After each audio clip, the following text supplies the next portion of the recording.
Miss Marple's Unsent Postcard. A Vacation That Ended in Murder Chapter 1. The postcard never sent. The train to St. Mary's Cove rattled gently along the coast, its wheels humming a soothing rhythm that lulled most passengers into a drowsy haze. Miss Jane Marple, however, sat upright in her compartment, her sharp eyes fixed on the fleeting glimpses of the sea beyond the window. Her hands, gloved and neatly folded in her lap, betrayed no hint of the curiosity that stirred within her. A vacation, she had told herself, was precisely what she needed. A rare escape from the quiet routines of St. Mary Mead. Yet, as the train curved toward the seaside town, she couldn't shake the feeling that this journey might hold more than rest and relaxation. Mrs. Eleanor Bantry, an old friend from her schoolgirl days, had insisted she come. The Grand Cliff Hotel is divine, Jane. Eleanor had written in her exuberant scrawl. Sea air, charming company, and not a whiff of trouble. You'll love it. Miss Marple had smiled at the letter, suspecting that trouble, like an uninvited guest, had a way of turning up where it was least expected. The station at St. Mary's Cove was a quaint affair, with flower baskets swaying in the salty breeze, and a porter who tipped his cap with old-fashioned courtesy. Eleanor was waiting. On the platform, her cheeks flushed with excitement and her hat slightly askew. "Jane, you look just the same," she exclaimed, enveloping Miss Marple in a warm embrace. "Not a day older, and twice as clever, I'll wager." "Nonsense, Eleanor," Miss Marple replied, her eyes twinkling. "I'm only here for the scones and a bit of peace." The Grand Cliff Hotel lived up to its name, perched atop a rugged promontory, with sweeping views of the Cobalt Sea. Its whitewashed walls gleamed in the afternoon sun, and the scent of roses mingled with the tang of salt in the air. As Miss Marple stepped into the lobby, she took in the polished oak panelling, the chandeliers that sparkled like captured starlight, and the murmur of voices, some cheerful, others hushed. It was, she thought, the sort of place where secrets might hide behind polite smiles. Her room on the second floor was modest but comfortable, with a window overlooking the cliffs and a bed adorned with crisp linens. Eleanor had bustled off to arrange tea, leaving Miss Marple to unpack her small suitcase. She moved with the deliberate care of someone who valued order, placing her knitting needles on the bedside table and her copy of the vicar's sermons on the dresser. It was then, as she reached into the suitcase's side pocket, that her fingers brushed against something unexpected. A postcard. Miss Marple held it up to the light, her brow furrowing.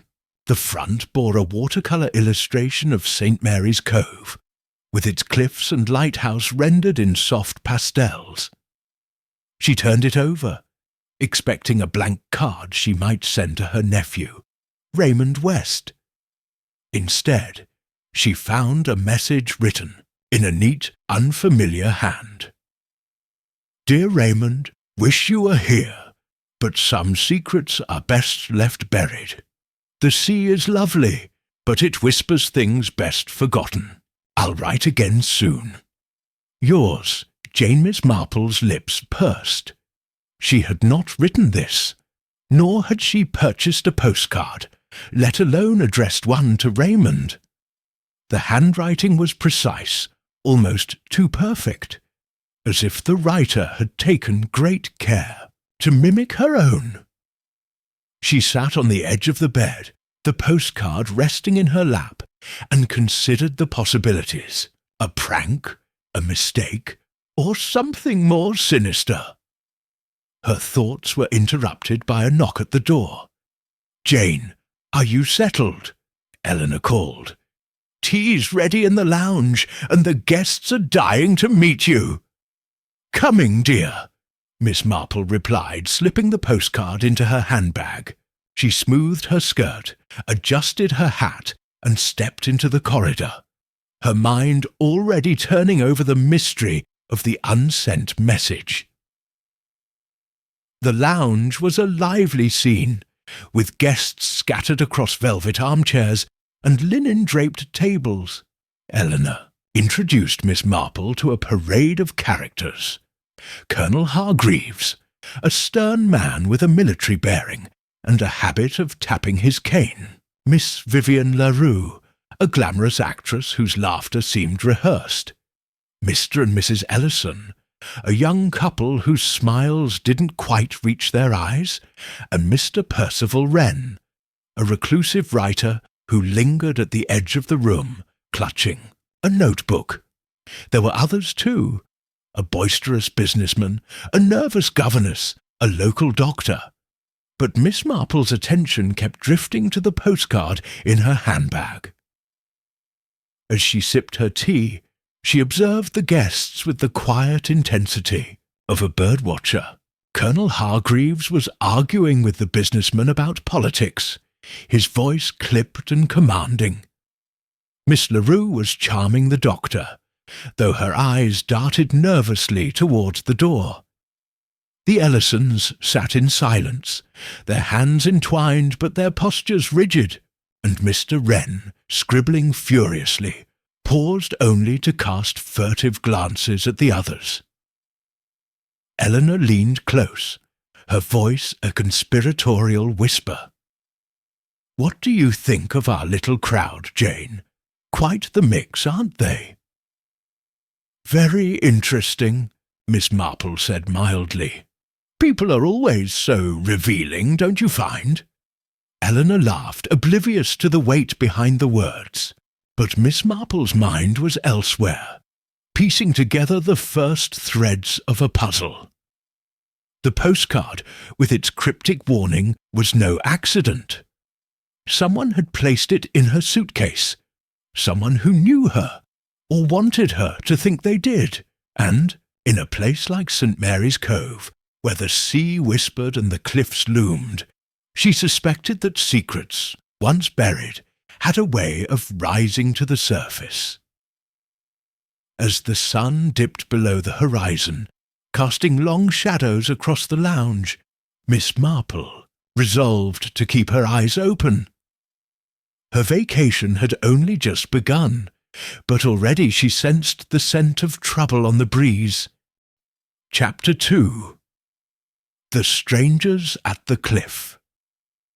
The following afternoon, the Grand Cliff Hotel buzzed with anticipation for the cliffside tea party, an event Mrs. Eleanor Bantry had described with uncontainable enthusiasm. "It's the highlight of the week, Jane," she'd said, her eyes sparkling. "The views are breathtaking, and everyone comes out of their shells." Miss Jane Marple, seated on a cushioned wicker chair with a cup of Darjeeling in hand, wasn't so sure about the shells. In her experience, people's true natures were revealed not in grand gatherings, but in the unguarded moments between. The tea party was set on a manicured lawn that stretched toward the edge of the cliffs, where the land dropped sharply to the churning sea below. White tablecloths fluttered in the breeze, and waiters in crisp uniforms circulated with trays of scones, cucumber sandwiches, and delicate porcelain teapots. The guests, dressed in their summer best, mingled with varying degrees of ease, their voices rising and falling against the rhythmic crash of waves. Miss Marple, in her neat lavender dress and straw hat, appeared the picture of a harmless elderly spinster, but her eyes missed nothing. She noted Colonel Hargreaves first, standing stiffly by a rose trellis, his cane planted firmly in the grass. His weathered face was set in a scowl as he spoke to Mr. Percival Wren, the reclusive writer who seemed eager to escape the conversation. Wren's fingers twitched around his notebook, as if he longed to retreat to its pages. Nearby, Miss Vivian LaRue held court, her silk scarf billowing dramatically as she laughed at something the local doctor, Dr. Carver, said. Her charm was magnetic, but Miss Marple caught the flicker of tension in her posture when a stranger, a tall man in a dark suit, passed by without a word. The Ellisons, the young couple, stood apart from the crowd, their hands clasped but their faces strained. Mrs. Ellison, a delicate woman with auburn hair, kept glancing toward the hotel, while her husband, a lanky man with restless eyes, murmured something that made her flinch. Miss Marple sipped her tea, filing away their unease for later consideration. Eleanor, ever the hostess, flitted between groups, urging everyone to try the clotted cream. "Jane, you must meet Mrs. Pemberton," she called, waving over a nervous-looking governess who clutched a shawl as if it were a shield. Mrs. Pemberton stammered through introductions, her eyes darting to Colonel Hargreaves, who ignored her entirely. Miss Marple smiled kindly, coaxing a few words from the woman about her employer, a wealthy widow who was indisposed and absent from the party. As the afternoon wore on, Miss Marple settled into a quiet corner, her knitting needles clicking softly. It was the perfect vantage point to observe without being observed. She was just unravelling a knot in her wool when a sharp voice cut through the hum of conversation. It came from the cliff's edge, where Colonel Hargreaves stood face to face with the businessman, Mr. Reginald Tate, a florid man with a booming laugh. "You've no right to bring that up here," the Colonel snapped, his cane jabbing the air.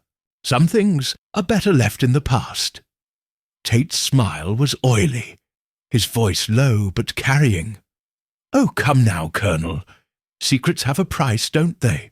And I'm a man who knows value when I see it." Miss Marple's needles paused. Blackmail, she thought, or something very like it. She glanced around, noting who else had overheard. Miss LaRue's head had turned sharply, her laughter faltering.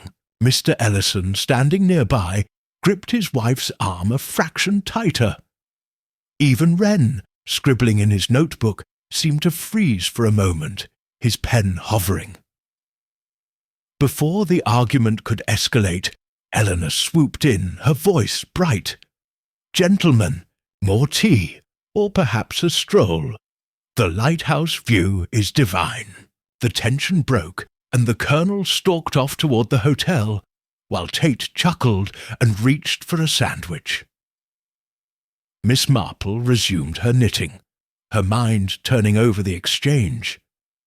The Colonel's anger suggested a past he wished to keep buried, while Tate's smugness hinted at leverage. And the others, why had they reacted so strongly? She thought of the unsent postcard, still tucked in her handbag, with its cryptic warning about buried secrets. Could it be connected to this undercurrent of hostility? As the sun began to dip, casting golden light across the cliffs, Miss Marple rose to join Eleanor for a walk along the path. The sea stretched endlessly before them, its surface deceptively calm. "Such a lovely group," Eleanor said, oblivious to the drama. "Don't you think, Jane?" "Very diverse, Miss," Marple replied, her tone mild. "Tell me, Eleanor, do you know much about the Colonel's time in the army, or Mr. Tate's business dealings?" Eleanor laughed. "Oh, Jane, always so curious. The Colonel's a bit of a grump, but harmless. Tate's some sort of investor, I think, always talking about opportunities. "Why do you ask?" "No reason," Miss Marple said, her eyes on the horizon. But as they turned back toward the hotel, she couldn't shake the feeling that the cliffs, like the guests, were hiding something. And in her experience, hidden things had a way of coming to light, often with deadly consequences.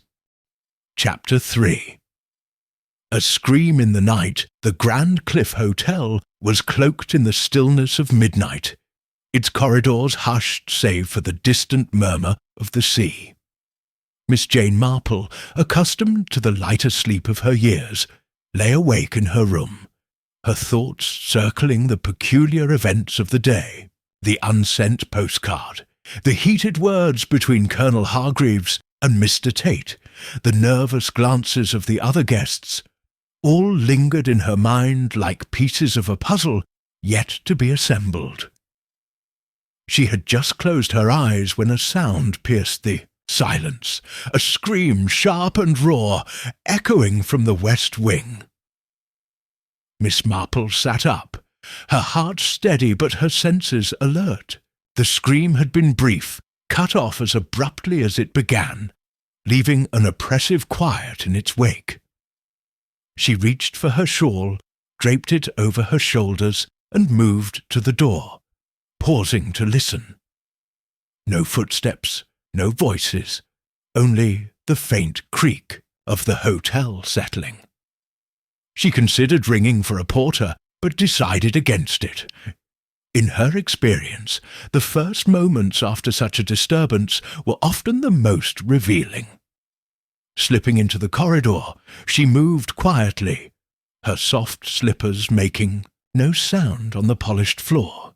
The west wing, where the scream had originated, housed several guest rooms, including those of Miss Vivian LaRue and the Ellisons.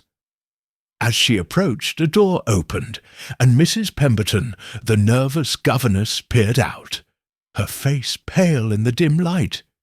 "Did you hear it?" Mrs. Pemberton whispered, clutching her dressing gown. "That awful noise! It woke me." "I did," Miss Marple replied, her voice calm but firm. "Do you know whose room it came from?" Mrs. Pemberton shook her head, her eyes wide. "Somewhere. Down the hall, I think. I didn't dare look." She hesitated, then added, "It sounded like a woman." Miss Marple nodded, noting the governess's trembling hands. "Go back to bed, Mrs. Pemberton. I'll see what's amiss." Reluctantly, the governess retreated, and Miss Marple continued toward the West Wing's central corridor. A faint light spilled from beneath one door, Miss LaRue's, if she recalled the hotel's layout correctly. She knocked softly, but there was no answer. The other doors remained closed, and no one else emerged, though she sensed eyes watching from behind peepholes. Returning to her room, Miss Marple resolved to investigate further in the morning. She jotted a few notes in her small notebook. Scream, West Wing, midnight. Possibly female. Miss LaRue's room lit. And settled back into bed, though sleep eluded her.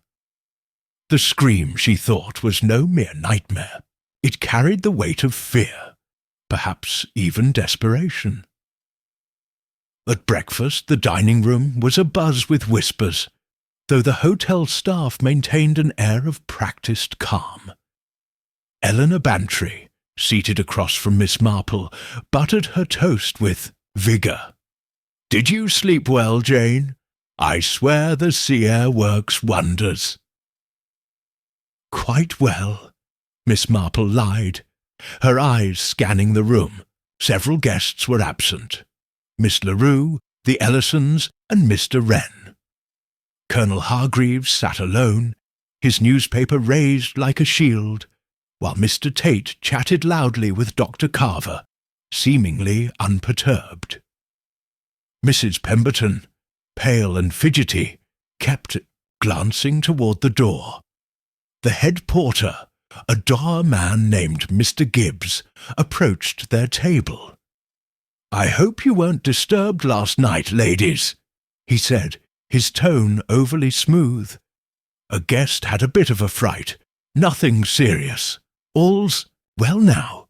"A fright?" Miss Marple asked, her voice mild.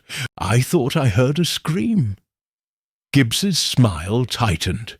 "Just a misunderstanding, ma'am. A lady thought she saw a mouse in her room. We've handled it." Eleanor laughed. "A mouse? Poor thing. Who was it?" Gibbs hesitated, then said, "I'd rather not say, Mrs. Bantry. No need to embarrass the guest." He bowed slightly and moved on, leaving Miss Marple unconvinced.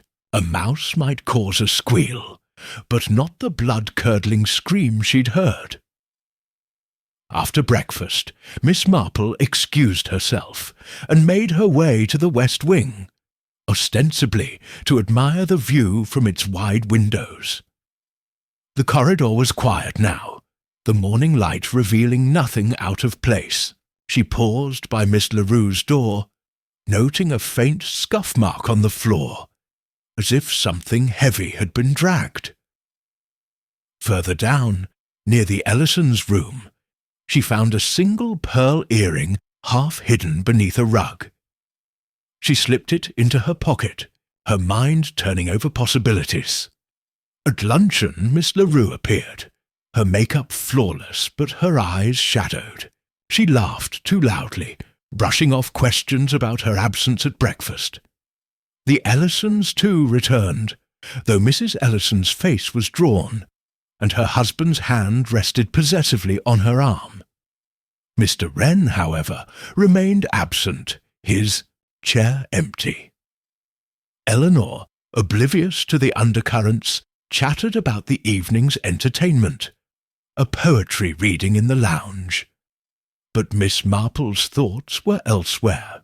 The scream, the scuff mark, the earring, all pointed to a disturbance the hotel was eager to conceal, and the absences at breakfast suggested that some guests had more to hide than others. As she sipped her tea, Miss Marple recalled a similar incident in St. Mary Mead, when a scream in the night had led to the discovery of a stolen necklace. But this, she sensed, was no petty theft. The unsent postcard's words echoed in her mind. Some secrets are best left buried. Whatever had happened, in the West Wing, she was determined to unearth the truth, before the sea whispered its secrets to someone less discreet.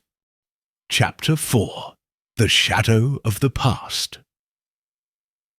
The afternoon sun bathed St. Mary's Cove in a golden glow, softening the jagged edges of the cliffs and lending the Grand Cliff Hotel an air of timeless serenity. Miss Jane Marple, however, was not deceived by appearances. The scream from the previous night, the scuff mark by Miss Larue's door, and the pearl earring tucked safely in her handbag all pointed to a disturbance far graver than a startled guest or a misplaced rodent. As she sat in the hotel's rose garden with Mrs. Eleanor Bantry, sipping lemonade and pretending to admire the blooms, her mind was busy weaving threads of suspicion into a pattern. Eleanor, ever the cheerful companion, was recounting the history of St. Mary's Cove with the enthusiasm of a local guide. "It's such a charming place, Jane, but it has its stories. Did you know there was a scandal here years ago?" "Oh, it must be 20 years past now." Miss Marple's eyes, sharp behind her gentle smile, fixed on her friend. "A scandal? Do tell, Eleanor. I find old stories so illuminating." Eleanor leaned forward, her voice dropping to a conspiratorial whisper.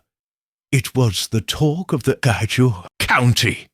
A young woman, Lillian Gray, her name was, vanished without a trace. She was staying at this very hotel, engaged to a naval officer, or so they said. One night she went for a walk along the cliffs and never came back. Some thought she'd fallen into the sea, others that she'd run off with another man. But there were whispers of foul play. Foul play? Miss Marple's tone was mild, but her knitting needles, resting in her lap, stilled. What sort of whispers? "Oh, the usual gossip," Eleanor said, waving a hand. Her fiancé was devastated, but some said he'd been seen arguing with her that night. And there was a local man, a fisherman, I think, who claimed he saw a figure on the cliffs, but he was drunk, so no one believed him. The police searched but found nothing. No body, no clues. The case was closed, and poor Lillian became a ghost story. Miss Marple nodded, her thoughts drifting to the Unsent Postcard and its cryptic warning about buried secrets. And the fiancé? Did he ever return to St. Mary's Cove? "Not that I know of," Eleanor replied. "He left soon after, joined a ship, I believe. The hotel tried to hush it all up. Bad for business, you know. But every so often, someone brings it up, especially when the tides are rough. They say Lillian's spirit haunts the cliffs." Miss Marple smiled faintly. She had little patience for ghosts, but she knew well the hauntings of unresolved truths. "How fascinating," she said. "And are any of the current guests connected to that time? Old friends of the hotel, perhaps?" Eleanor frowned, considering. "I don't think so. Colonel Hargreaves has been coming here for years, but he's never mentioned it. Dr. Carver's local, but he was just a boy then. The others, Miss LaRue, the Ellisons, Mr. Wren, they're all new faces, far as I know."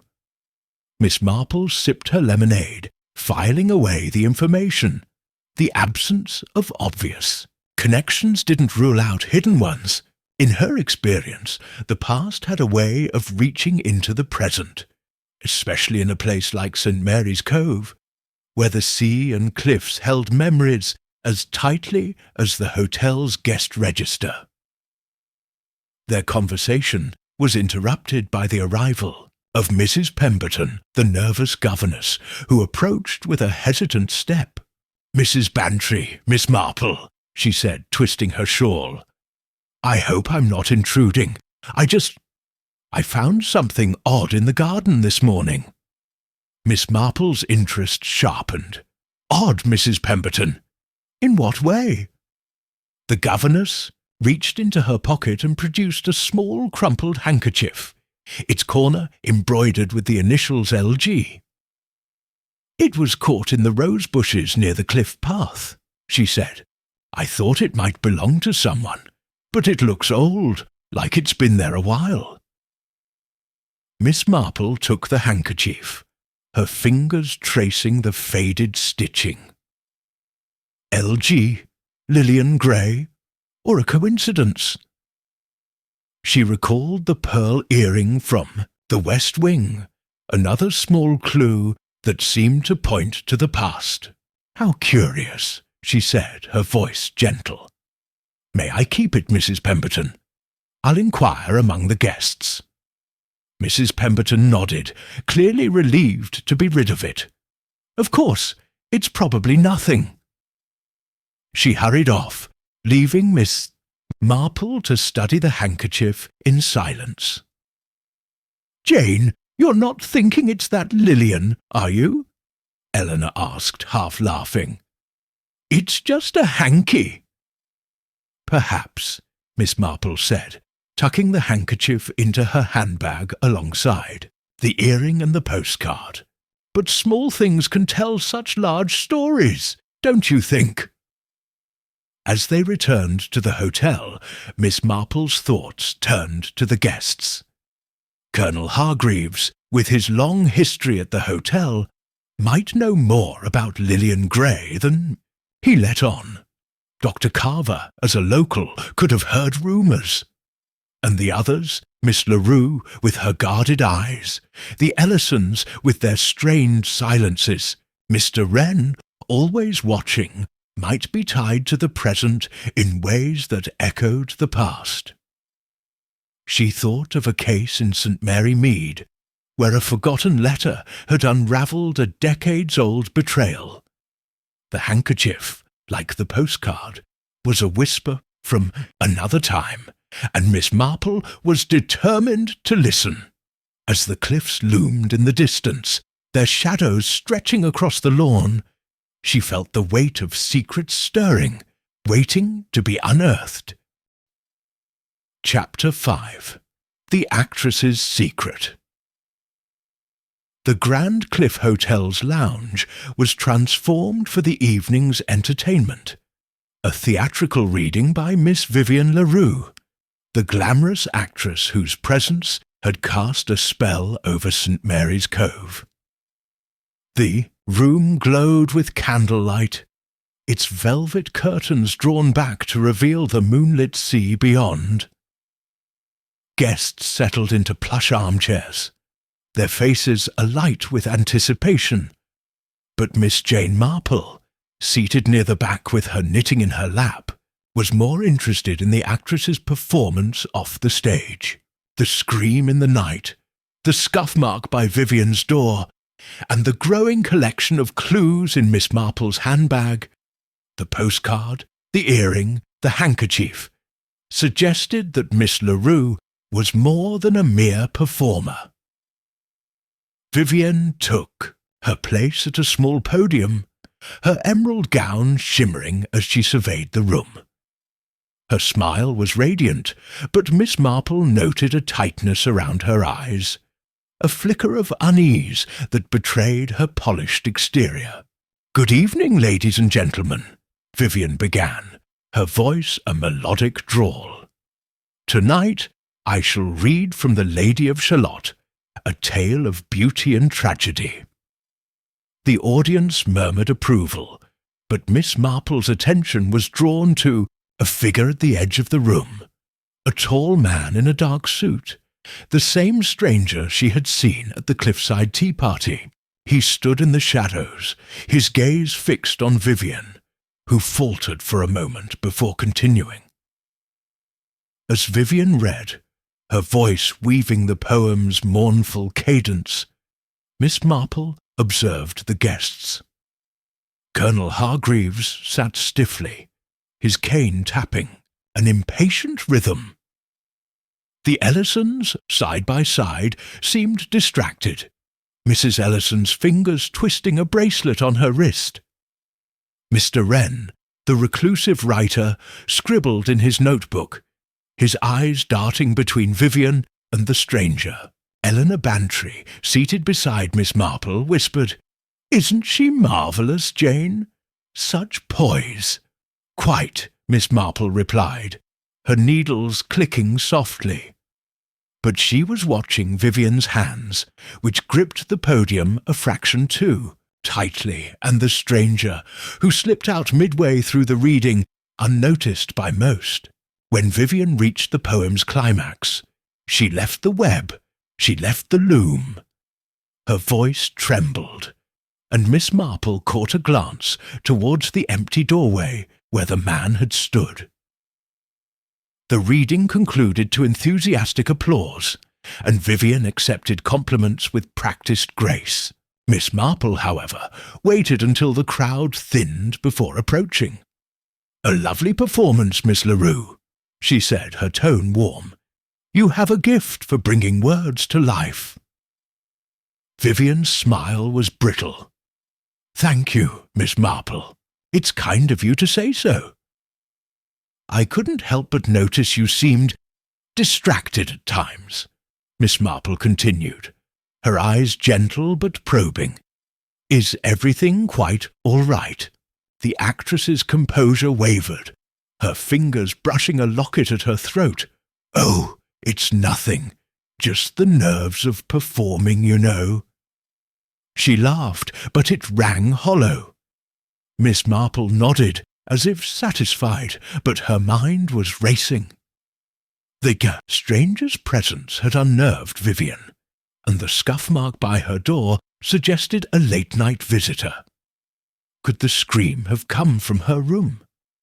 And what of the pearl earring, which might belong to someone of Vivian's elegance? She decided to press a little further. "I found an earring in the west wing," she said, producing the pearl from her handbag. "Is it yours, perhaps?"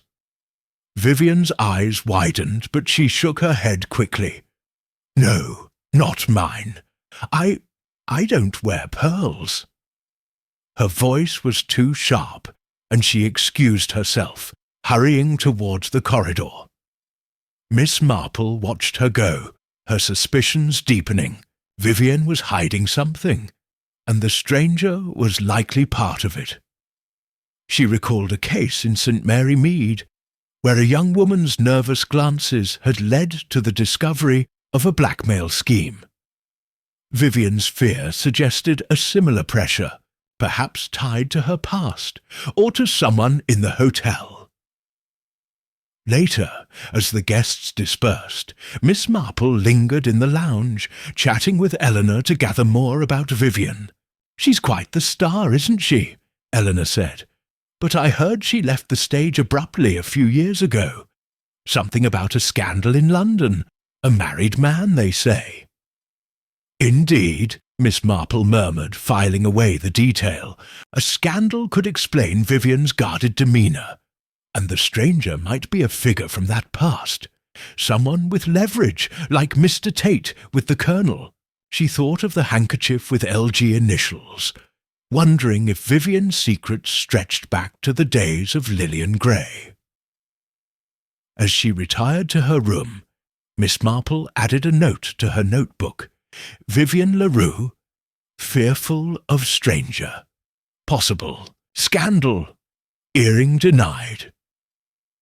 The actress's secret was a thread in the growing tapestry of the mystery, and Miss Marple was determined to follow it. The sea outside her window whispered restlessly, and she sensed that Vivian's performance, like the Unsent Postcard, was only the beginning of a far darker drama. Chapter 6. The Locked Room. The morning after Miss Vivian LaRue's poetry reading, the Grand Cliff Hotel was steeped in an uneasy calm, as if the sea itself held its breath. Miss Jane Marple, seated at breakfast with Mrs. Eleanor Bantry, noted the subdued atmosphere. The clink of cutlery was softer, the conversations hushed. Colonel Hargreaves read his newspaper with grim focus, while the Ellisons exchanged furtive glances. Vivian LaRue, pale beneath her makeup, picked at her toast, her eyes avoiding the corner where the mysterious stranger had stood the previous night. Mr. Wren's absence was conspicuous, his usual chair empty. Miss Marple was sipping her tea when a commotion erupted near the dining-room entrance. Mr. Gibbs, the head porter, hurried in, his face ashen. He whispered urgently to the hotel manager, Mr. Langley, who rose abruptly and followed him out. The guests exchanged curious looks, but Miss Marple's instincts sharpened. She excused herself from Eleanor's chatter about the day's excursion and slipped into the corridor, her steps purposeful but unhurried. The West Wing, where the scream had echoed 2 nights prior, was now cordoned off by a velvet rope. A small crowd, hotel staff and a few curious guests, hovered near a door at the end of the hall. Miss Marple recognized it as Mr. Wren's room. A young policeman, barely out of his teens, stood guard, his expression a mix of nerves and importance. She approached, her demeanour that of a concerned elderly lady. "Good morning, officer," she said, her voice gentle. "Is something wrong? I heard such a fuss." The policeman hesitated, then said, "I'm sorry, ma'am, but there's been an incident.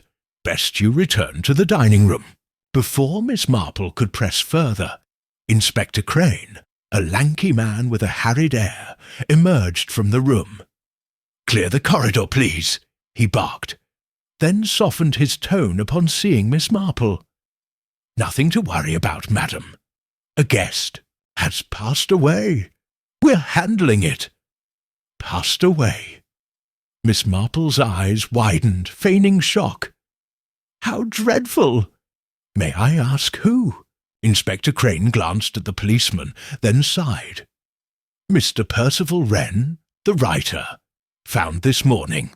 It's a private matter, so if you'll excuse me—" "Of course," Miss Marple said, stepping back but lingering just long enough to catch a glimpse through the open door. The room was tidy, save for a toppled chair and a desk cluttered with papers. Mr. Wren lay on the floor, his eyes staring blankly. A glass of water spilled beside him. The window was shut. The door had been locked from the inside, and there was no sign of a struggle. Back in the dining room, whispers spread like wildfire. Eleanor, wide-eyed, leaned toward Miss Marple. "Jane, they're saying Mr. Wren's dead. Suicide, Gibbs told me. Locked himself in and took something. Poison, perhaps. How awful." "Suicide?" Miss Marple's tone was thoughtful, her mind already dissecting the scene. A locked room, a spilled glass, no visible wounds. It was the sort of puzzle that demanded scrutiny. She recalled a case in St. Mary Mead where a supposed suicide had masked a clever murder, the clues hidden in overlooked details.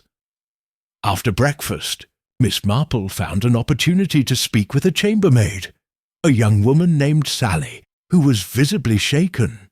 "Oh, miss, it's terrible," Sally confided, twisting her apron. "I found him when I went to clean. The door was locked, but Mr. Gibbs had a master key.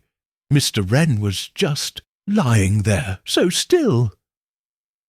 "Was anything unusual in the room?" Miss Marple asked, her voice kind but probing. Sally frowned. Well, his notebook was open on the desk, with some odd scribbles, letters and numbers like a code, and there was a funny smell, bitter-like, near the glass. But the police took everything. Miss Marple nodded, her thoughts racing. A coded notebook, a bitter smell, a locked room. These were not the hallmarks of a simple suicide. She considered the other guests. Vivian LaRue, haunted by the stranger. The Ellisons, with their strained silences. Colonel Hargreaves, guarding his past. And Mr. Tate, with his blackmailing insinuations. Any of them could have motive, but how had they entered a locked room? Later, as Inspector Crane addressed the guests in the lounge, declaring the death a tragic suicide pending autopsy, Miss Marple sat quietly, her knitting needles clicking. The inspector's certainty was premature, she thought. She noted the glass's position, spilled, but not shattered, as if placed deliberately. The coded notebook suggested Wren had been working on something secretive, perhaps dangerous. And the bitter smell, could it be cyanide or something less obvious? "Jane, you're awfully quiet," Eleanor said, nudging her. "What do you make of it?" "It's very sad," Miss Marple replied, her eyes on Vivian LaRue, who was gripping her locket tightly. "But I wonder, Mr. Wren seemed such a private man. Why would he choose such a public end?" Eleanor shrugged, but Miss Marple's mind was elsewhere. The unsent postcard, the handkerchief with LG initials, the pearl earring, all pointed to a web of secrets. And now Mr. Wren's death was its deadly centre. She resolved to examine the clues more closely, starting with the notebook's code and the mysterious stranger who seemed to shadow Vivian. The locked room was a challenge, but Miss Marple knew that even the tightest locks could be undone by the right key. often one hidden in plain sight. Chapter 7. Whispers of Betrayal. The news of Mr. Percival Wren's death in a locked room sent ripples of unease through the Grand Cliff Hotel, transforming its once convivial atmosphere into a cauldron of suspicion. By late morning, the lounge was a stage for hushed accusations and guarded glances, as guests gathered under the pretense of awaiting updates from Inspector Crane. Miss Jane Marple, seated in a corner with her knitting, observed the scene with the quiet intensity of a naturalist studying a volatile ecosystem. The unsent postcard, the pearl earring, the handkerchief with LG initials, and now Wren's mysterious death formed a constellation of clues, and she sensed the threads of betrayal weaving them together. The guests, no longer content with polite, small talk, let their facades slip. Colonel Hargreaves, his face thunderous, muttered to Dr. Carver about damned fools who can't hold their nerve, his cane tapping sharply on the floor. Miss Vivian LaRue, her elegance strained, sat, alone, her fingers tracing the locket at her throat as if it were a talisman. The Ellisons, huddled in a corner, spoke in low, urgent tones. Mrs. Ellison's eyes red-rimmed, her husband's hand gripping her wrist. Mr. Reginald Tate, the businessman, moved from group to group, his voice oily and insinuating, as if savouring the chaos. Miss Marple's ears caught fragments of conversation, each a potential piece of the puzzle. Near the fireplace, Mrs. Pemberton, the nervous governess, whispered to a waiter, "I saw her creeping about last night near the west wing. She's not what she seems." The waiter nodded, glancing toward Vivian. Across the room, Mr. Tate leaned close to Dr. Carver, his words barely audible. "Wren knew too much, didn't he? Someone made sure he'd stay quiet." Eleanor Bantry, seated beside Miss Marple, was oblivious to the undercurrents, her attention on a plate of scones. "It's all so dreadful, Jane," she said, spreading jam with vigour. "Suicide or not, it's put everyone on edge. Do you think the police will sort it out?" "They'll do their best," Miss Marple replied, her tone mild.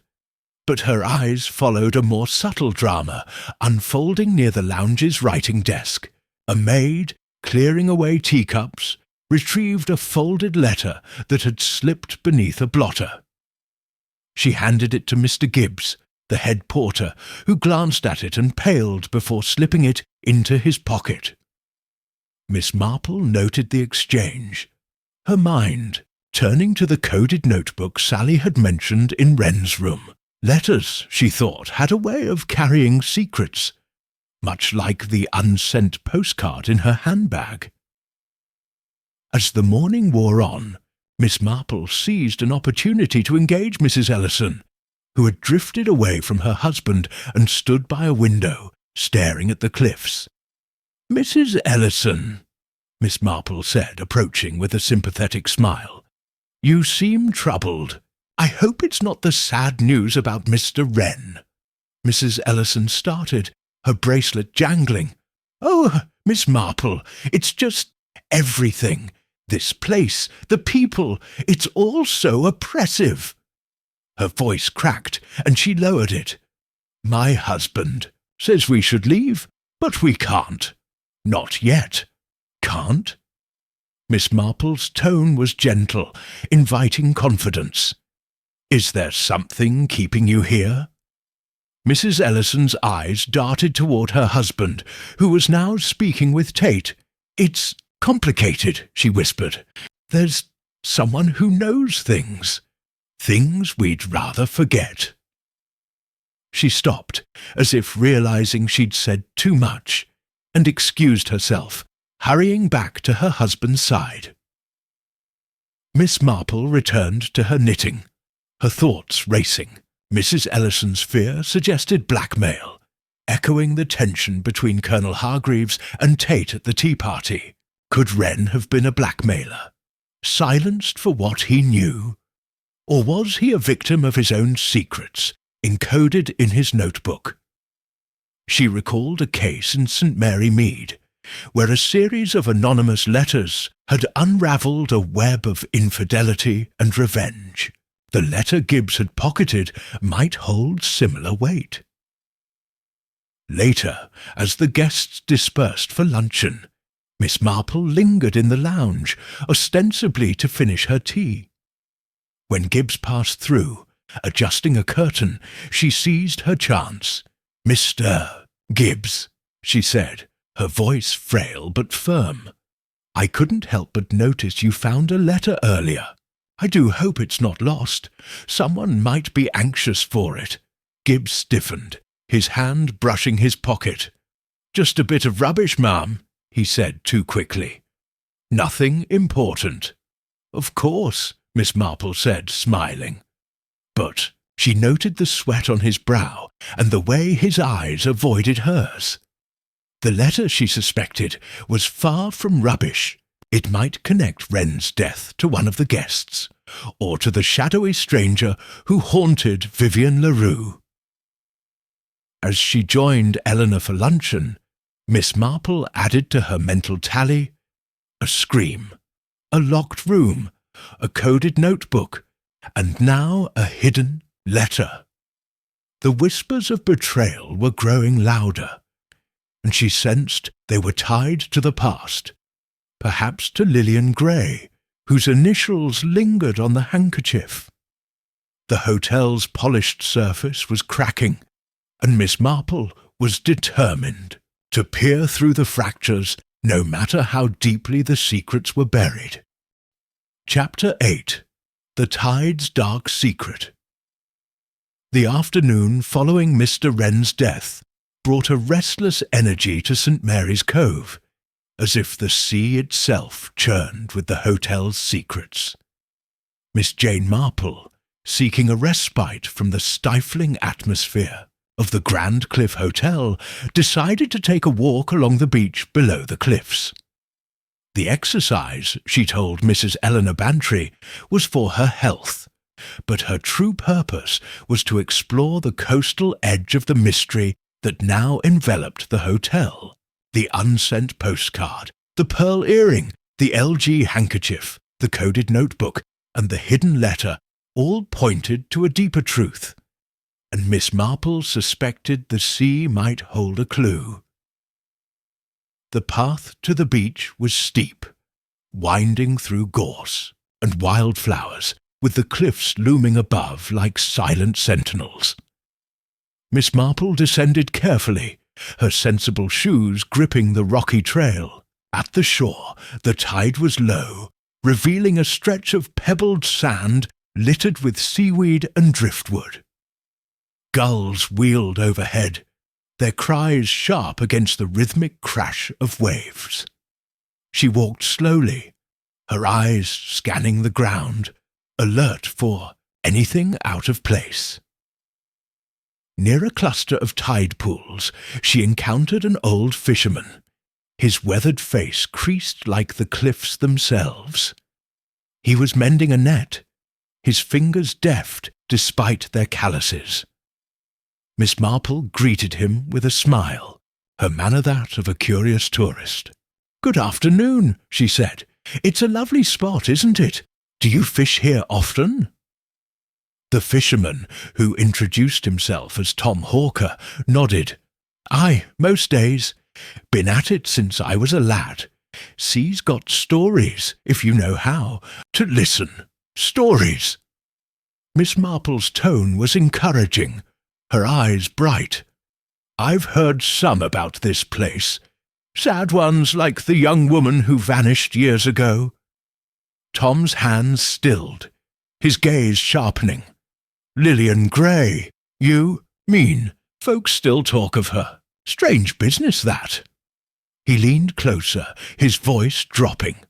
"I saw Summertod back then, though no one believed me. Lights on the cliffs late at night, moving like they were signalling. Not Fisher's lights, mind. Too steady, too secret. Signalling? Miss Marple's interest quickened. To whom, do you think? Tom shrugged, resuming his work. Smugglers, maybe, or worse. Cove's got hidden caves, places the tide guards. I told the police, but they called me a drunk. Still see lights now and then, even now. Last week, matter of fact, near the old lighthouse. Miss Marple nodded, filing away the detail. Smuggling, or something more sinister, could explain the undercurrents at the hotel. She thought of Mr. Wren's coded notebook. Perhaps a record of something he'd uncovered. How fascinating, she said. And nothing washes ashore to hint at these secrets. Sometimes, Tom said, pointing to a pile of flotsam nearby. Tide brings all sorts. Check there if you're curious. Miss Marple thanked him and moved toward the debris, her steps deliberate. Among the seaweed and broken shells, she spotted something glinting, a torn fragment of a photograph, its edges softened by water. She picked it up carefully, brushing off sand. The image was faded, but it showed two figures, a woman in a light dress, her face obscured, and a man in a naval uniform, his arm around her. The back bore a partial inscription in faded ink, a O forever, L. Her heart quickened. L. Lillian Gray? The photograph, like the handkerchief, seemed to echo the past, perhaps tying it to Wren's death. She slipped it into her handbag alongside her other clues, her mind racing. The lights Tom described suggested activity beyond the hotel's walls, possibly linked to the stranger who shadowed Vivian LaRue or the letter Mr. Gibbs had concealed. As she returned to the path, the tide began to rise, swallowing the beach's secrets. Miss Marple paused to look back, the cliffs stark against the darkening sky. She recalled a case in St. Mary Mead, where a washed-up bottle had held a confession to a long-forgotten crime. The photograph was no confession, but it was a whisper from the past, and she suspected it connected to the present tragedy. Back at the hotel, the lounge was quieter, the guests subdued by the weight of Wren's death. Eleanor greeted her with a wave. "Jane, you look windswept. Find anything interesting on your walk?" "Only the beauty of the sea," Miss Marple said, her tone light. But as she joined Eleanor for tea, her thoughts were on the photograph and Tom's tale of lights. The tide had revealed one secret, but others lurked in the caves and cliffs, waiting for her to uncover them. She added a note to her mental ledger. Torn photo, naval man, L, lights on cliffs. The mystery was deepening, and Miss Marple knew the sea's whispers were far from silent. Chapter 9. The Colonel's Confession. The air in St. Mary's Cove grew heavier as evening descended, the cliffs casting long shadows over the Grand Cliff Hotel. The death of Mr. Percival Wren in a locked room had tightened the web of suspicion. Among the guests, and Miss Jane Marple, ever observant, felt the threads of the mystery drawing closer. The unsent postcard, the pearl earring, the LG handkerchief, the coded notebook, the hidden letter, and now the torn photograph from the beach, all pointed to a tangle of secrets rooted in the past. Tonight, she sensed, another piece of the puzzle might fall into place. Miss Marple was in the hotel's library, a cosy room lined with leather-bound books and flickering lamps, when Colonel Hargreaves approached her. The retired military man, usually gruff and unapproachable, looked haggard, his eyes bloodshot and his cane trembling slightly in his grip. He cleared his throat, glancing around to ensure they were alone. "Miss Marple," he said, his voice low, "might I have a word? Somewhere private?" "Of course, Colonel," she replied, her tone gentle but alert. She set aside her knitting and led him to a quiet alcove near the window, where the sea's murmur provided a soft backdrop. "You seem troubled. How may I help?" Hargreaves sank into a chair, his shoulders slumping. "I haven't slept, not since Wren's death," he began, his words halting. "It stirred things up, things I thought I'd buried long ago. I need to unburden myself, and you strike me as someone who understands discretion." Miss Marple nodded, her eyes kind but piercing. "I'm happy to listen, Colonel. What is it you wish to share?" He took a deep breath, his fingers tightening on his cane. 20 years ago, I was stationed near here, overseeing coastal defences. There was a young woman, Lillian Gray. You've heard of her, I reckon, the one who vanished. His voice grew hoarse. I knew her, not well, mind, but enough to know she was troubled. She was engaged to a naval officer, but there were complications. Complications? Miss Marple prompted, her mind flashing to the torn photograph of a woman and a naval man, inscribed with an L. Hargreaves looked away, his jaw tightening. She came to me one night, frantic, said she'd seen something she shouldn't, on the cliffs, late at night. Lights, signals, that sort of thing. Thought it was smuggling, or worse. She wanted my help, but I told her to keep quiet, said it was none of her business. A week later, she was gone. Miss Marple's needles resting in her lap remained still. You believe her disappearance was connected to what she saw? I don't know, Hargreaves said, his voice breaking. I've carried it all these years. When Wren started poking around, asking questions about the old days, I got nervous. He was a writer, always scribbling, always watching. I thought he might have dug up something about Lillian, about me. Did you speak to him about it? Miss Marple asked, her tone neutral but her mind racing. The Colonel's confession tied him to Lillian Gray, and by extension to the photograph and the fisherman's tale of lights on the cliffs. Once, Hargreaves admitted, 2 nights ago in the lounge. He was cagey, said he was working on a story, but his eyes, sharp, like he knew more than he let on. I warned him to drop it. Now he's dead, and I can't help wondering. He trailed off, his face ashen. Miss Marple leaned forward slightly. Colonel, do you believe Mr. Wren's death was no suicide? Hargreaves met her gaze, his eyes haunted. I don't know what to believe, but I didn't kill him, if that's what you're thinking. I'm no saint, but I'm no murderer. He rose abruptly, his cane tapping the floor. That's all I'll say. Keep this to yourself, Miss Marple. For my sake, I understand, she said, her voice soothing. As he shuffled away, she added a note to her mental ledger. Colonel Hargreaves knew Lillian Gray, warned Wren.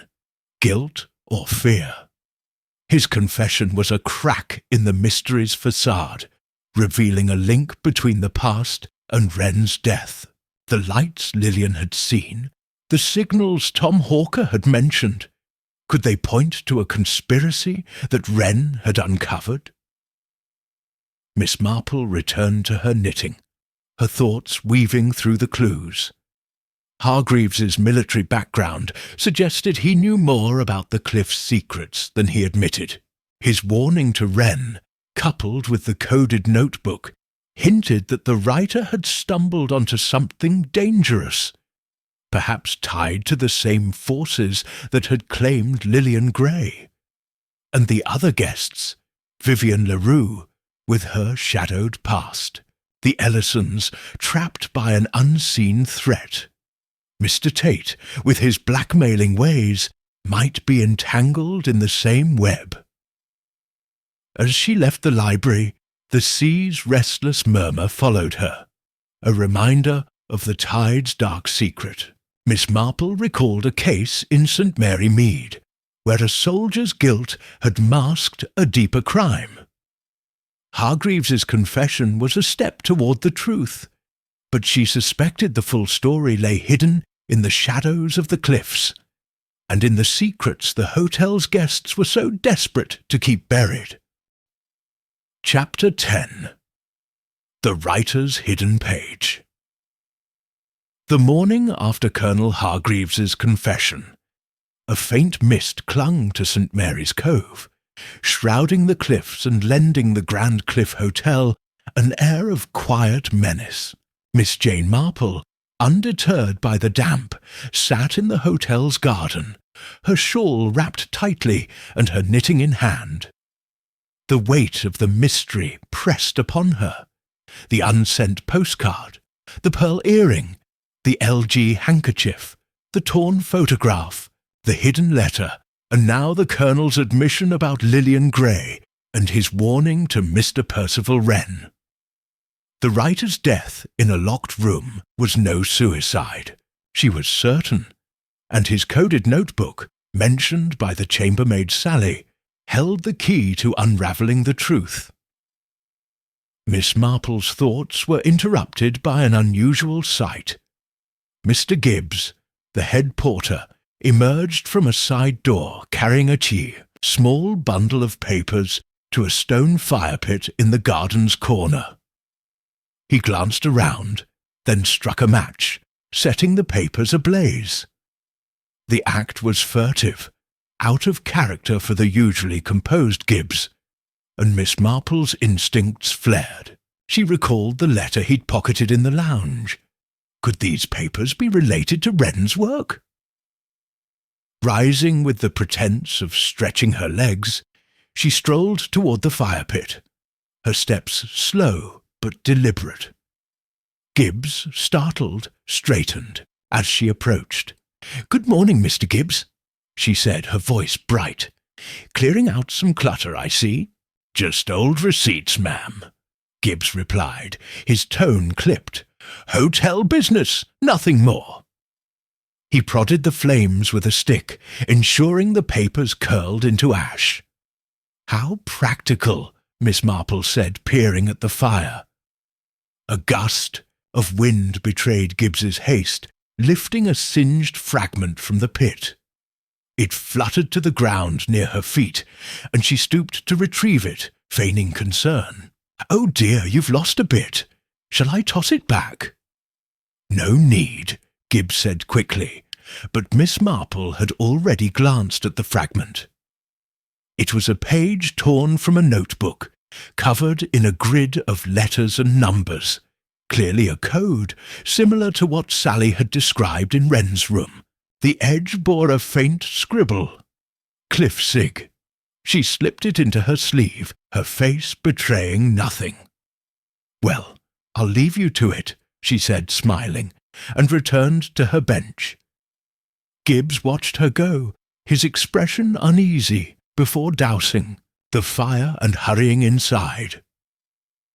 Alone, Miss Marple examined the fragment under the guise of adjusting her shawl.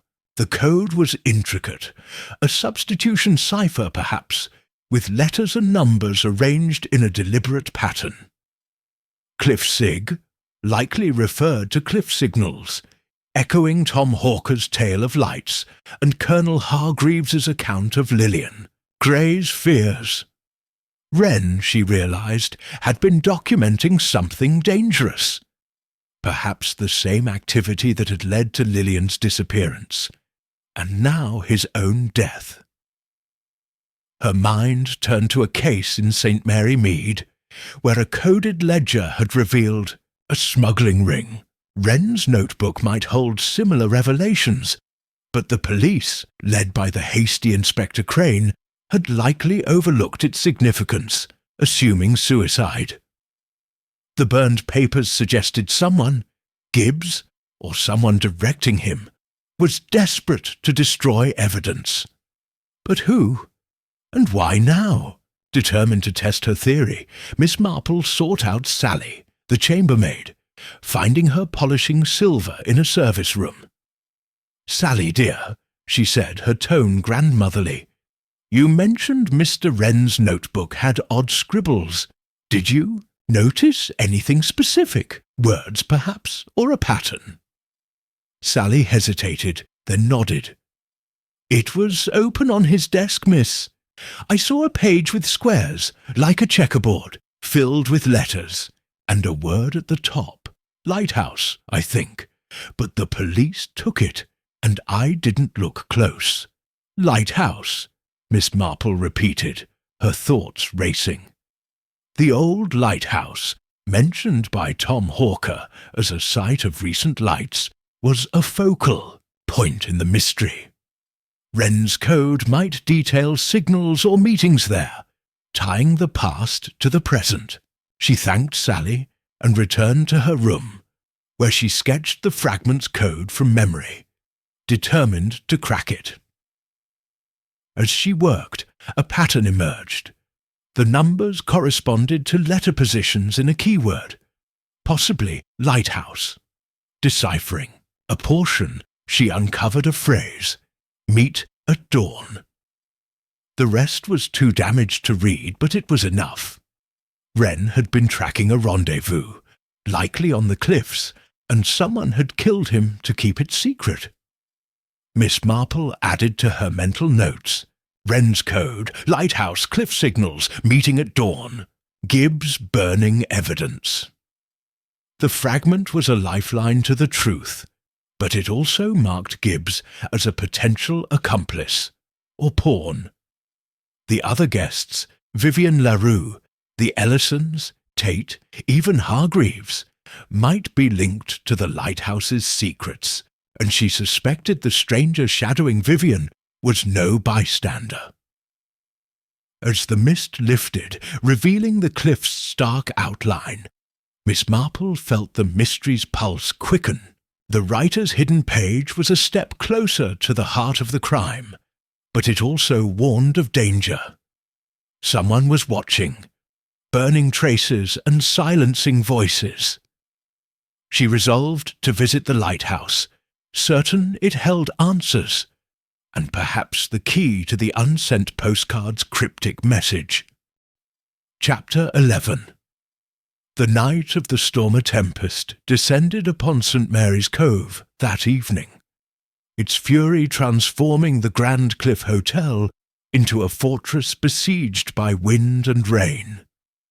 The sea roared, hurling waves against the cliffs, while thunder rumbled like a warning from the heavens. Inside, the guests were trapped, their nerves frayed by the claustrophobic tension of Mr. Percival Wren's death, and the mounting suspicions that swirled among them. Miss Jane Marple, seated in the lounge with her knitting, felt the storm's energy mirror the chaos of the mystery. The unsent postcard, the pearl earring, the LG handkerchief, the torn photograph, the hidden letter, Colonel Hargreaves's confession, and the singed fragment of Wren's coded notebook, all pointed to a conspiracy centered on the lighthouse and cliff signals. Tonight, she sensed, the storm might force secrets into the open. The lounge was crowded, the guests seeking refuge from the howling gale. Colonel Hargreaves glowered by the fireplace, his cane idle for once. Miss Vivian LaRue, her elegance dimmed by fatigue, sipped a brandy, her eyes darting to the windows as lightning flashed. The Ellisons sat close, their whispers sharp and urgent, while Mr. Reginald Tate prowled the room, his smile predatory. Mrs. Pemberton, The governess clutched a prayer book, her lips moving silently. Mr. Gibbs, the head porter, moved among them, his calm demeanour strained, and Miss Marple noted his frequent glances toward the corridor. Eleanor Bantry, ever resilient, tried to lighten the mood. "Jane, isn't this storm thrilling? Like something from a Gothic novel," she said, arranging a tray of biscuits. "Quite dramatic," Miss Marple replied, her eyes on Gibbs. The burned notebook fragment, with its coded hint of a dawn meeting at the lighthouse, suggested he was hiding more than hotel receipts. The storm, trapping everyone indoors, offered a chance to probe further, if she could navigate the rising paranoia. As the evening wore on, the power flickered, plunging the lounge into brief darkness. Gasps and murmurs filled the room, and when the lights returned, Miss Marple noticed a subtle shift. Vivian's locket was missing, her hand clutching her throat in panic. The actress rose, mumbling an excuse, and slipped into the corridor. Miss Marple, sensing an opportunity, followed discreetly, her steps muffled by the storm's roar. The west wing, where Wren had died, was dim, the storm's fury rattling the windows. Miss Marple caught sight of Vivian pausing by a tapestry near the staircase, her fingers tracing its edge. To Miss Marple's astonishment, the tapestry shifted, revealing a narrow passage behind it. Vivian glanced around, then slipped inside, unaware of her observer. Miss Marple hesitated, then followed, her heart steady despite the risk. The passage, damp and musty, sloped downward, its walls rough-hewn stone. Faint light flickered ahead, guiding her steps. The passage opened into a small chamber, its walls lined with crates and barrels, remnants, perhaps, of the smuggling Tom Hawker had hinted at. Vivian stood by a crate, frantically searching, her breath ragged. Miss Marple stepped forward, her voice soft but firm. "Miss LaRue, are you looking for your locket?" Vivian gasped, spinning around. "Miss Marple, how did you—" Her face crumpled. "Please, don't tell anyone. I had to check. It's not safe." "Not safe?" Miss Marple's tone was gentle, inviting confidence. "Is it connected to Mr. Wren's death? Or to the stranger who frightens you?" Vivian's eyes filled with tears. "I can't say. It's too dangerous. The locket, it holds something. A key, a secret. If they find it—" She stopped, trembling, as thunder shook the chamber. Miss Marple nodded, her mind racing. The locket, like the coded notebook, was another piece of the puzzle, possibly linked to the lighthouse signals or Lillian Gray's fate. "You needn't face this alone," she said, "but we must return before we're missed." Reluctantly, Vivian agreed, and they retraced their steps, emerging behind the tapestry just as Gibbs appeared in the corridor, his expression suspicious. "Ladies, it's not safe here with the storm," he said, his eyes lingering on Vivian. "Just admiring the decor," Miss Marple said brightly, steering Vivian back to the lounge. As they rejoined the others, she added to her mental notes, "Hidden passage in West Wing. Vivian's locket. Key to a secret. Gibbs watching." The passage suggested a way Wren's killer could have entered his locked room, bypassing the door. It also hinted at the hotel's darker history, smuggling, or something more sinister. The storm raged on, trapping the guests in a crucible of fear and deceit. Miss Marple resumed her knitting, her eyes scanning the room. The lighthouse, the signals, the passage, all converged on a truth she was closing in on. But the killer, she knew, was among them, and the storm's chaos might embolden them to strike again. She resolved to guard her clues, the postcard, the earring, the handkerchief, the photograph, and the coded fragment, certain they would soon unlock the mystery's heart. Chapter 12.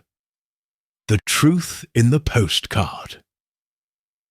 The storm that had battered St. Mary's Cove subsided by dawn, leaving a bruised sky and a sea that churned restlessly below the cliffs. Inside the Grand Cliff Hotel, the tension among the guests was palpable, a taut wire stretched to breaking.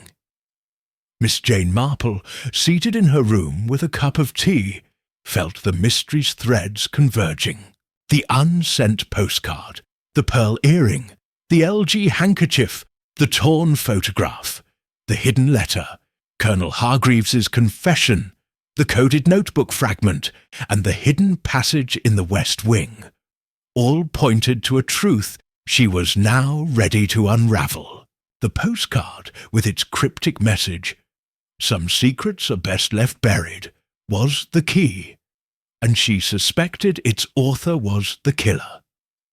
Miss Marple spread her clues on the bed. The postcard, the earring, the handkerchief, the photograph, and the singed notebook fragment with its partial code meet at dawn. She revisited the postcard's text, its handwriting too perfect, as if crafted to mimic her own.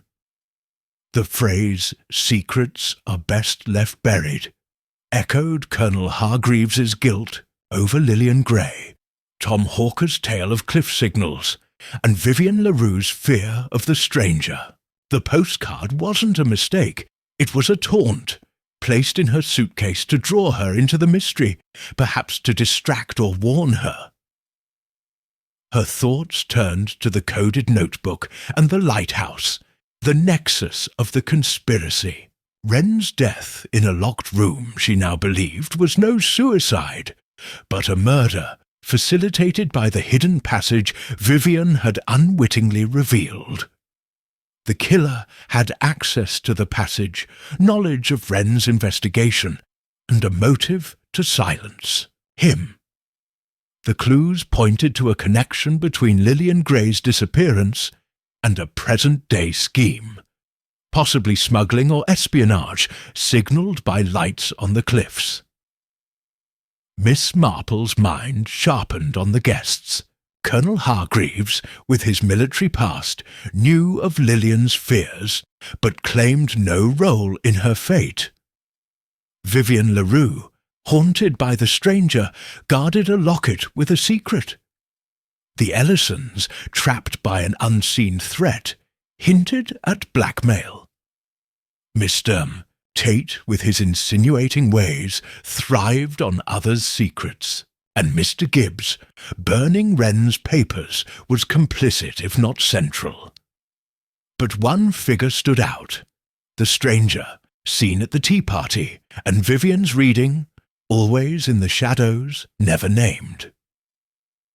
She recalled a case in St. Mary Mead, where a seemingly peripheral figure had orchestrated a crime from the sidelines.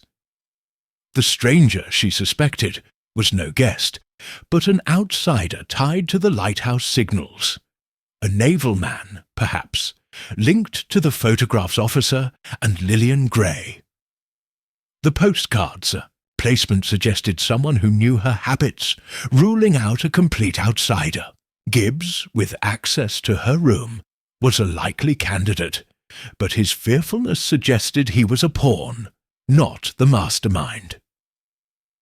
Piecing together the clues, Miss Marple hypothesized. Wren had uncovered a revived smuggling operation, signalled from the Agatha lighthouse, possibly involving Tate's investments.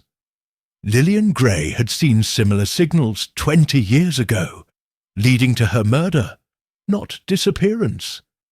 The killer, aware of Wren's probing, used the passage to poison him, staging a suicide. The postcard was a miscalculation, meant to mislead Miss Marple, but instead drawing her closer to the truth.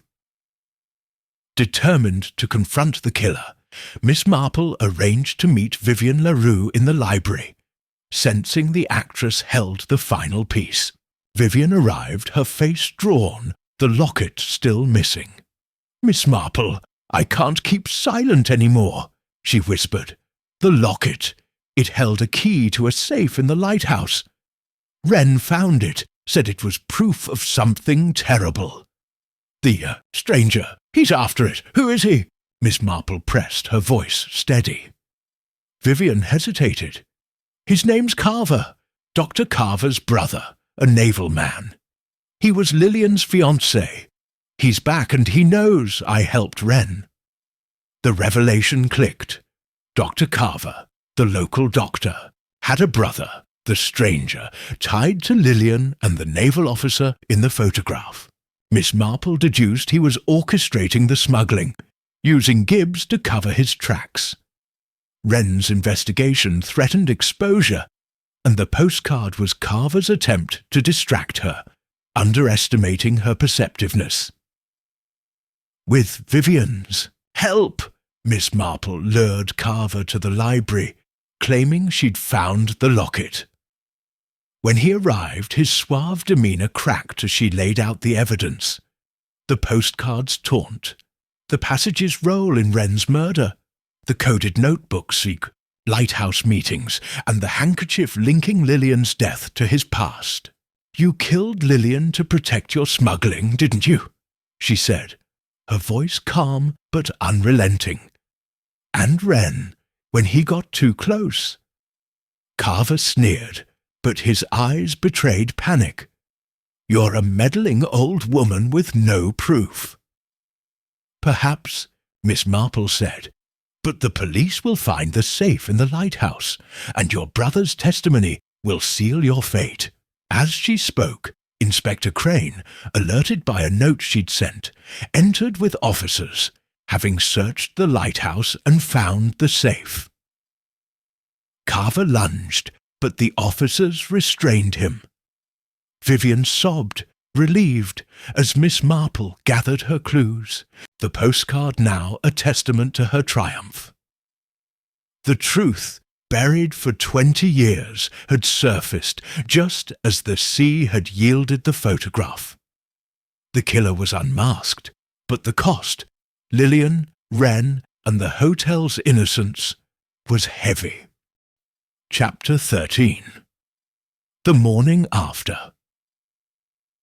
The storm's fury had passed, and St. Mary's Cove awoke to a tentative calm, the sea glittering under a pale sun.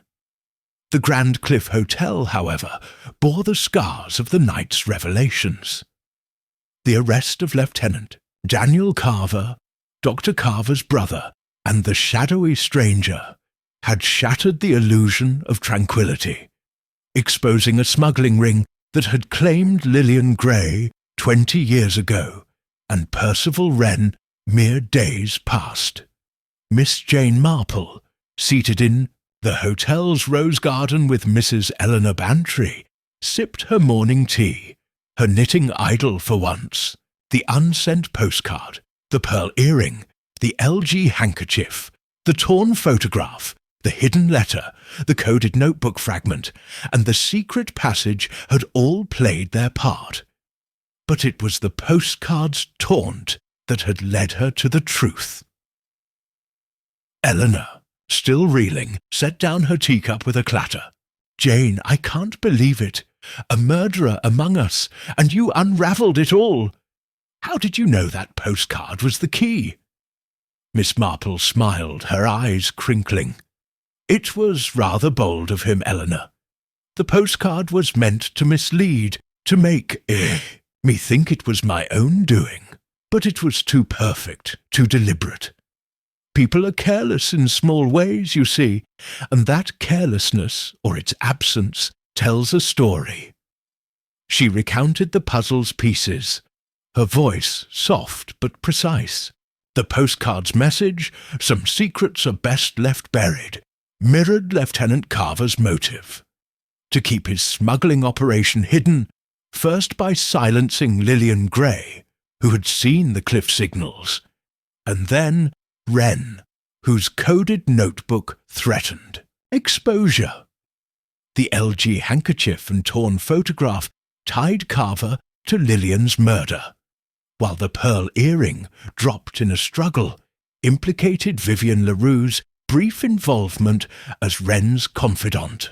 The hidden letter and Gibbs's burned papers revealed his role as Carver's reluctant accomplice, coerced by threats. The secret passage explained the locked room mystery, allowing Carver to poison Wren and stage a suicide. It was the lighthouse, really, Miss Marple continued, that bound it all together. Tom Hawker's lights, Wren's code, Vivian's locket with its key. They all pointed to a safe where Carver kept records of his illicit trade. Once I saw that, the postcard's purpose was clear. A distraction, but one that betrayed its writer. Eleanor shook her head, marvelling. "And to think I invited you for a restful holiday. You're a marvel, Jane. What will you tell Raymond about all this?" Miss Marple chuckled. "I'll write him a proper postcard, I think, with no cryptic nonsense. He'd only worry otherwise." The garden was quiet, the other guests subdued. Colonel Hargreaves, cleared of suspicion, sat alone, his guilt over Lillian's fate softened by the truth. Vivian LaRue, free of Carver's shadow, prepared to leave, her locket reclaimed but her spirit bruised. The Ellisons, their blackmail, fears tied to Tate's manipulations, planned to depart, their marriage strained but intact. Mr. Tate, under scrutiny for his role in the smuggling's finances, faced police questioning. Gibbs, confessing his coerced compliance, awaited his fate. Dr. Carver, devastated by his brother's crimes, had resigned from the hotel's service. Inspector Crane, chastened by his initial dismissal of Miss Marple's insights, had visited, earlier to thank her. "We'd have missed the safe without you, ma'am," he admitted. "Those records, dates, shipments, names, cracked the whole operation." "Just a matter of noticing details," Miss Marple said, waving off the praise. She thought of St. Mary Mead, where a misplaced teacup had once solved a theft. Details, she knew, were the threads of justice. As Eleanor chattered about returning to normalcy, Miss Marple's gaze drifted to the cliffs, their stark beauty unmarred by the secrets they'd held. Her vacation had been no rest, but it had restored her faith in the power of truth to surface, like driftwood on the tide. She packed her clues, the postcard, the earring, the handkerchief, the photograph, the notebook fragment, into her suitcase, keepsakes of a puzzle solved. "Time to go. Home, I think," she said, rising. "St. Mary Mead will seem quite dull after this." Eleanor laughed. "Dull? With you around, Jane? I doubt it." Miss Marple smiled, her eyes twinkling. The train to St. Mary Mead awaited, and with it the promise of quieter days, though she knew with a faint thrill that mysteries had a way of finding her wherever she went.